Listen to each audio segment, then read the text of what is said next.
Hi dears, family ടേൽസിൻ്റെ പുതിയൊരു വീഡിയോയിലേക്ക് സ്വാഗതം. അപ്പോൾ ഇന്ന് ഗ്രീൻ പീസ് കുറുമക്കറി എങ്ങനെ ഉണ്ടാക്കുക എന്നുള്ളത് നോക്കാം. അപ്പോൾ അതിനായിട്ട് നമ്മൾ ഒരു 8 മണിക്കൂറെങ്കിലും കുതിർക്കാനായിട്ട് വെച്ചിട്ടുള്ള ഗ്രീൻ പീസ് നമ്മൾ കുക്കറിലേക്ക് ഇട്ട് കൊടുക്കുക.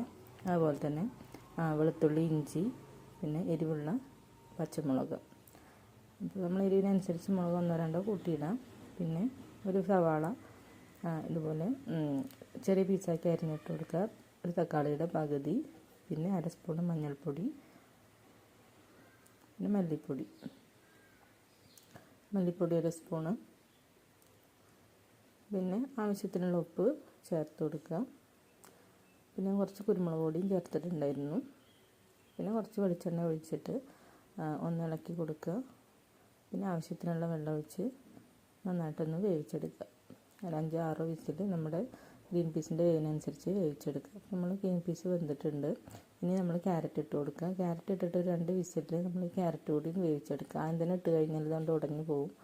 അപ്പോൾ ക്യാരറ്റ് പിന്നെ ഇട്ട് കൊടുത്താൽ മതി.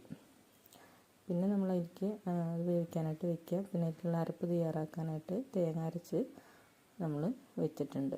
അപ്പോൾ നമ്മുടെ ക്യാരറ്റൊക്കെ വെന്ത് കിട്ടിയിട്ടുണ്ട്. ഇനി നമുക്കിതിലേക്ക് അരപ്പ് ഒഴിച്ച് കൊടുക്കാം. കുറുമക്കറി നമുക്കറിയാലോ, കുറുകിയിട്ടാണല്ലോ വേണ്ടത്. അപ്പോൾ അതുകൊണ്ട് തന്നെ അധികം വെള്ളത്തിലാണ്ട് വറ്റിച്ചെടുത്തതിന് ശേഷം നമുക്കിതുപോലെ നമ്മുടെ തേങ്ങ അതിലേക്ക് ഒഴിച്ചു കൊടുക്കുക.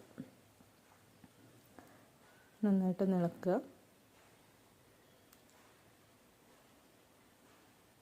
പിന്നെ ആ തേങ്ങ നമ്മൾ ഒഴിച്ചതൊക്കെ ഒന്ന് ചൂടായി വരുമ്പോൾ നമുക്കത് ഓഫാക്കാം. പിന്നെ ഇതിലേക്ക് വറുത്തിട്ടിട്ടുണ്ട്. നമ്മൾ എണ്ണ ചൂടാക്കി, വെളിച്ചെണ്ണ ചൂടാക്കിയിട്ട് കടുക്, അതുപോലെ വറ്റൽമുളക്, പിന്നെ ഒരു തണ്ട് കറിവേപ്പില ഇത്രയിട്ട് നമ്മൾ വറുത്തെടുത്ത് നമ്മളിതിലേക്ക് കറിയിലേക്ക് ഒഴിച്ചു കൊടുക്കുക.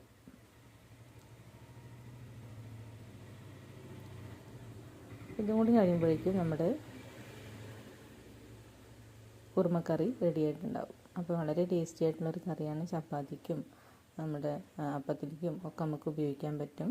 അപ്പോൾ ഇതൊന്ന് ട്രൈ ചെയ്ത് നോക്കുക. വീഡിയോ ഇഷ്ടമായെങ്കിൽ ലൈക്ക് ചെയ്യുക, സബ്സ്ക്രൈബ് ചെയ്യുക, സപ്പോർട്ട് ചെയ്യുക. നിങ്ങളിതെന്തായാലും ഒന്ന് ട്രൈ ചെയ്ത് നോക്കണേ. Thank you.